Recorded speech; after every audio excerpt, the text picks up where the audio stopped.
Toronto police are still looking for 3 masked gunmen who opened fire at a Scarborough pub Friday night, injuring 12 people. Today, we are learning 7 of those 12 sustained bullet wounds. As Tyler Cheese reports, the attack has left many in the community shaken and looking for answers. Vehicles belonging to those who experienced the mass shooting at Piper Arms in Scarborough still sit in the pub's parking lot. It's here that police say 3 masked gunmen entered the pub around 10:40 p.m. on Friday before opening fire on its patrons. The suspected shooters drove away after the attack and remain at large. As you can see, police are still on scene investigating after Friday night's shooting. They haven't yet released any additional suspect information, but we do have some new details about the victims. Of the 12 people taken to hospital following the shooting, 7 are now confirmed to be shooting victims. Police originally said only 6 people had been shot and the rest were injured by flying glass. But one person thought to have been injured by glass was actually grazed by a bullet. Police have also confirmed that while the injuries are non-life-threatening, some are serious and life-altering. Speaking to reporters Friday night, investigators described the scene they found at the pub. There's glass walls that are shattered. There's blood all over the floor. Some people ran to the basement before the police got here, hiding, so there's blood in the basement. It's a big scene, it's a messy scene. Now, some who live in the area are questioning why police haven't released any more details about the 3 suspects. In the world we live in right now with the cameras and AI and stuff like that, it's kind of hard to know that we don't have any leads whatsoever on any information. Probably they're up to something else too, we never know, so you just have to keep your eyes open and stay safe. Friday's shooting came on the heels of 2 other shootings this past week related to the towing industry, leading to some speculation the incident could also be related, but police have not confirmed a connection. CBC News made multiple requests for more information about the incident, but Toronto police declined to comment further as to not jeopardize the investigation. Police are asking anyone who witnessed the attack or may have dashcam video from the area on Friday evening to contact them. Tyler Cheese, CBC News, Toronto. Mark Carney is the new leader of the Liberal Party. He has won a resounding victory in the party's leadership vote, with none of the other candidates remotely close. CBC's JP Tasker reports. Please welcome our final candidate. The race to replace Justin Trudeau is now over. The final result, not even close. In first place, the next Prime Minister of Canada, Mark Carney, with 131,674 votes. Mark Carney is poised to become Canada's next Prime Minister. I will work day and night with one purpose, which is to build a stronger Canada for everyone. The former governor of the Bank of Canada crushed his competition, easily winning with a stunning 86% of the votes cast. And my government will keep our tariffs on until the Americans show us respect. Carney's first challenge, staring down a new American adversary. And Canada never, ever will be part of America in any way, shape, or form. We didn't ask for this fight, but Canadians are always ready when someone else drops the gloves. So the Americans, they should make no mistake, in trade as in hockey, Canada will win. President Donald Trump's 51st state taunts and tariff threats have changed the electoral equation, breathing new life into the Liberals. From one old guy to another old guy. Stop this nonsense. Jean Chrétien led Canada through the last referendum on Quebec independence. Now a rally cry in the face of a new national crisis. Canada will continue to rise through north strong and free.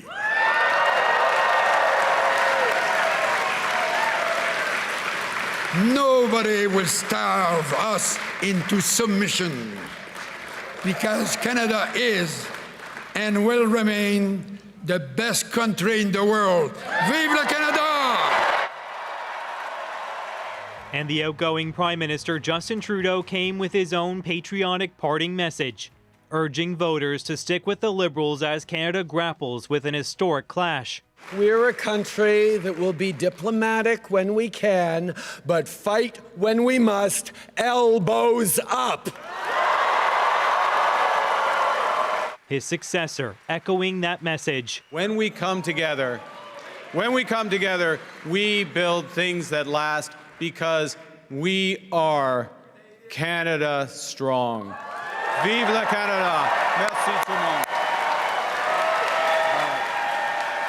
Carney's victory is impressive. He pulled in a higher share of the vote than what Conservative leader Pierre Poilievre got in his landslide victory. It's also higher than what Prime Minister Justin Trudeau got when he won more than a decade ago.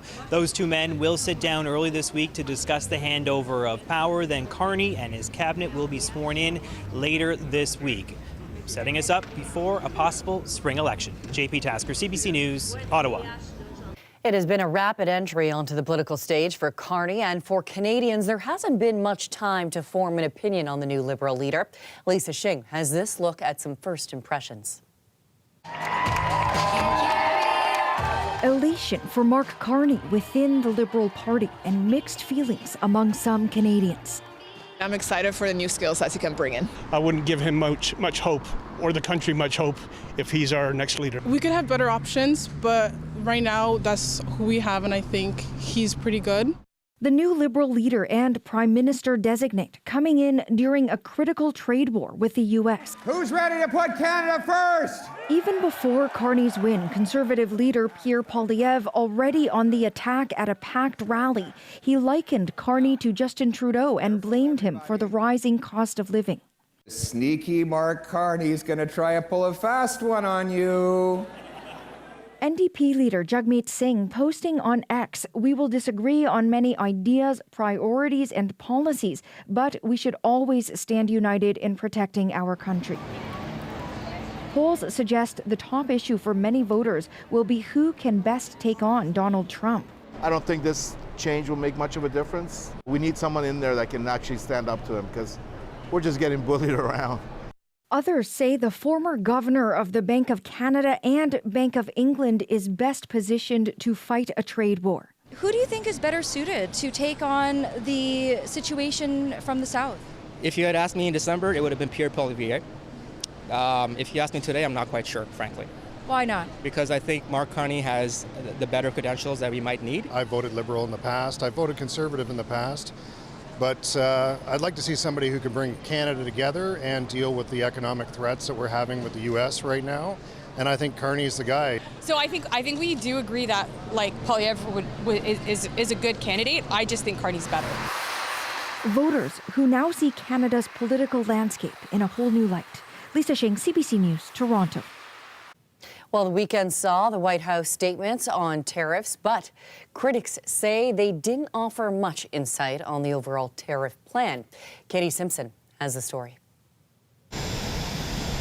Unpredictable as ever, the U.S. president muddying the waters even further on his tariff plans, despite complaints from business leaders seeking stability. We may go up with some tariffs. It depends. We may go up. I don't think we'll go down, but we may go up. But they have plenty of clarity. They just use it. That's like almost a soundbite.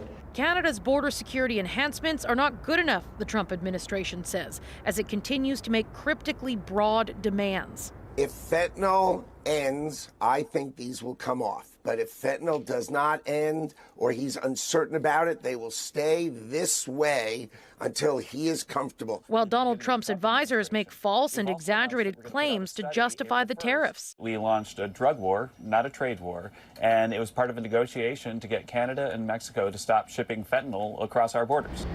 Steel and aluminum are the next industries to be targeted. Starting Wednesday, the Trump administration plans to impose new, separate 25% tariffs on both.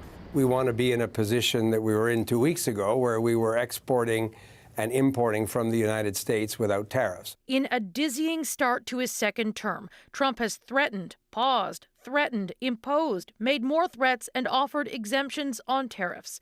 Policy changes he stands by despite growing concerns. Are you expecting a recession this year? I hate to predict things like that. There is a period of transition because what we're doing is very big. We're bringing wealth back to America. That's a big thing. The next big thing arrives in April. The Trump administration will roll out what it calls reciprocal tariffs, taking aim at countries that impose tariffs on U.S. goods and have policies they feel are unfair to American businesses. Katie Simpson, CBC News, Washington. Meanwhile, Premier Doug Ford is expected to provide more details Monday after he said last week Ontario would be slapping a 25% tariff on electricity to the United States. Honestly, it really bothers me. We have to do this. I don't want to do this. I want to send more electricity, more critical minerals, more oil. That's what we want to do. That's Premier Ford speaking with CNN on Thursday. He says the move will affect 1.5 million U.S. customers, including homes and businesses in Minnesota, New York, and Michigan. Ford later said the electricity surcharge will remain in place so long as the threat of tariffs remain, regardless of Donald Trump's one-month pause on tariffs to Canada. While auto thefts are dropping across the country, recent numbers show Ontario is among the provinces seeing the largest decline. As Brittany Billette explains, the federal government is pledging more money to tackle the problem. Across Canada, scenes like this, and even this are happening less and less.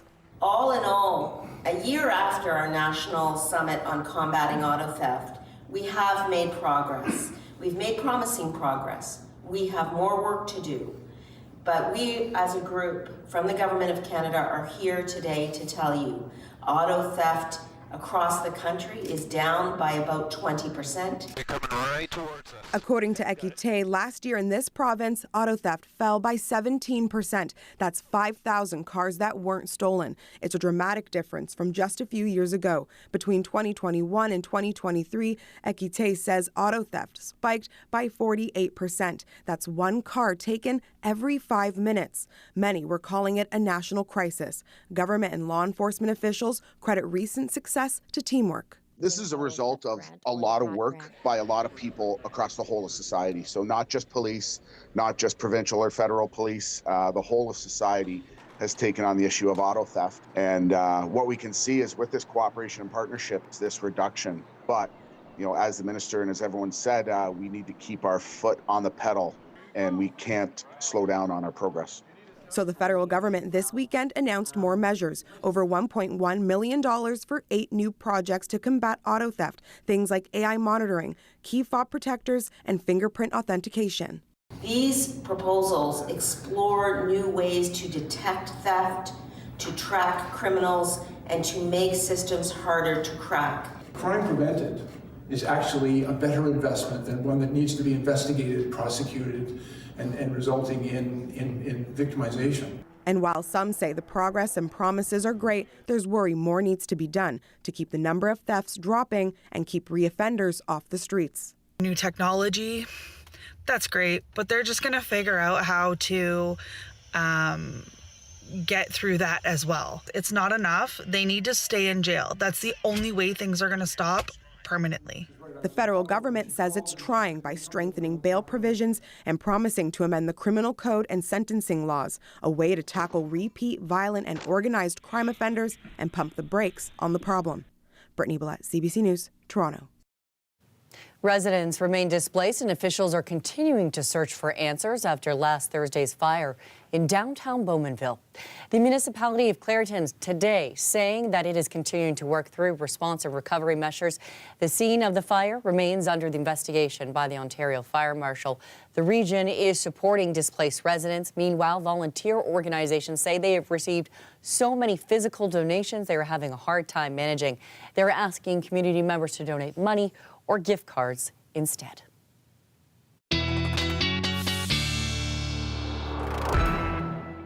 Well, looking at Windsor this hour, clear skies, feeling like 3 degrees after what was a beautiful sunny Sunday. Safia Kambalia joins us now with the first look at the forecast. Safia, what can we expect this week?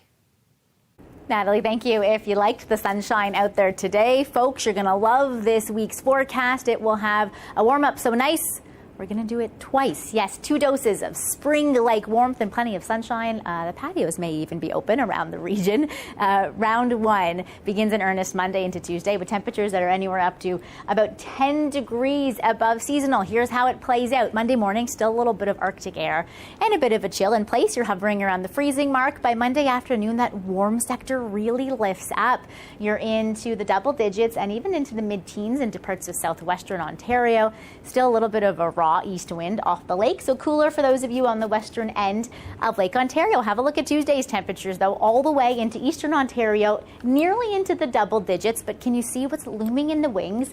This sharp cold front that will drop our temperatures, well, right back down to earth for Tuesday overnight, down to the minus mid-teens. That is a really potent cold front. It's about a 25-degree temperature decrease, but a secondary push of mild spring air will come into next weekend. We will talk about it more on the long range, and we will have your full March break forecast. It is really going to be a stellar week to be home and doing staycation stuff with the kids. Natalie. Thanks so much. This week, the Bank of Canada is announcing its second interest rate update. Many are expecting another interest rate cut on Wednesday. It would be the 7th consecutive cut, and this all comes at a time of economic uncertainty, with concern over inflation that it could spike and more potential tariffs on the horizon. So to help us better understand what this could mean for you, I'm joined by Colin Mang. He's an assistant professor of economics at McMaster University. He's joining us from Toronto. Thank you so much, Colin, for taking the time. Welcome to the program. Well, thank you for having me. Okay, let's get right to it. Wednesday's coming up. What are you expecting to hear from the Bank of Canada? Well, I think we'll see the Bank of Canada cut the interest rate again, another quarter point. The Bank of Canada is really thinking about the overall Canadian economy. We saw the economy get a bit stronger towards the end of last year, but the new February job report showed that we only added 1,100 jobs with the Trump tariffs. Are they coming in? Are they not? I mean, it seems like he changes his mind every single day about just how much the tariffs are going to be and on what products we're going to see them. The Bank of Canada is really facing an uncertain future for the Canadian economy in the short term. So as a result, I think they're going to cut that point just to sort of re-emphasize to Canadian households that the Bank of Canada is going to support the Canadian economy. How do they balance this here, Colin? I'm wondering, because of course there's a concern that prices could rise, inflation could spike with all this economic uncertainty. People might be holding their their coins and their dollars a little bit closer to the chest right now at the same time with everything. So what do you think the government is trying to say here by potentially cutting interest rates? Anyone who has a variable rate mortgage or anyone who has lines of credit, they're on variable rates. This is going to be a big benefit to them if interest rates go down a little bit. If you're going to end up paying less interest, this could put more money into the pockets of Canadian families. We just had the end of the GST holiday, which was a good boost to the Canadian economy over the past couple of months. But what that's also done is it meant that prices have gone up a little bit over the past month. With retaliatory tariffs, we're also going to be seeing price increases over the next couple of weeks. So by putting a little bit more money into people's pockets with a bit of an interest rate cut, the Bank of Canada is really going to help households to balance that. As you said, families very much a concern here. So what should, Colin, families be looking for right now when it comes to financial planning? Yeah, right now, one of the best things that families can do is to pay down whatever debts you have. If you've got any kind of spare cash, start paying down your debts and getting ready, because we may be in for a very difficult economic period over the coming year, and you want to be prepared for that. And before we let you go very quickly, Colin, what are the key indicators that you're going to be looking for in the days and weeks ahead? Well, we're going to need to see how grocery prices react to this, because, of course, with retaliatory tariffs, Canadian government has put a number of tariffs on American agricultural products and grocery products coming into Canada. That's really the first place that families are going to see the impact of the trade war. So we'll have to see how that hits family budgets and then where we go from there. We will have to see. Thank you so much, Colin. Colin Mang is an assistant professor of economics at McMaster University, joining us tonight from Toronto. Thank you, Colin. Thank you for having me. Families in Mississauga coming together today to fill hampers for food during Ramadan, all to support newly arrived refugees from Gaza and Sudan. In Islam, people are brothers and sisters, and brothers and sisters has to help each other. And when I helped here, I felt like my heart got bigger, and I had more love for helping out and giving to charity. I feel proud that I'm helping the community. Organizers say more than 60 families and youths gathered to fill 150 hampers. Non-perishables were donated as part of the Ramadan Food Share program. Each hamper cost roughly $80.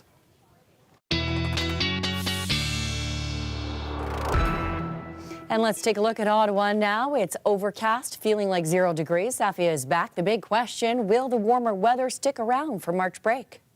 Yes, a well-deserved warm-up is incoming, especially after all the months of snow and cold that we've had. A pretty great March break if you want to get out to some of the ski hills in the area. Still a decent base at Calabogie, Mont Tremblant, Blue Mountain. Snowpack will be cut down maybe in half this upcoming work week with some milder flow, even patio weather coming in. We talked about the 2 rounds of warm weather. Here's the first warm sector that moves in Monday into Tuesday. It will be the first surge of the most mild air that we've had so far this year, especially if you're inland away from some of those chillier lakes. You'll hit the mid-teens and the double digits, a little cooler, as we mentioned, around the western edge of Lake Ontario, and then especially into Tuesday as those double digits are all the way into parts of eastern Ontario. Could make a run at beating the warmest temperature so far this year across the country, which was an 18-degree day in Lethbridge, Alberta on March the 1st. Come Tuesday, there's a chance of beating that, especially into parts of southwestern Ontario. And then we have evidence of that really sharp cold front that comes in Tuesday overnight, crashing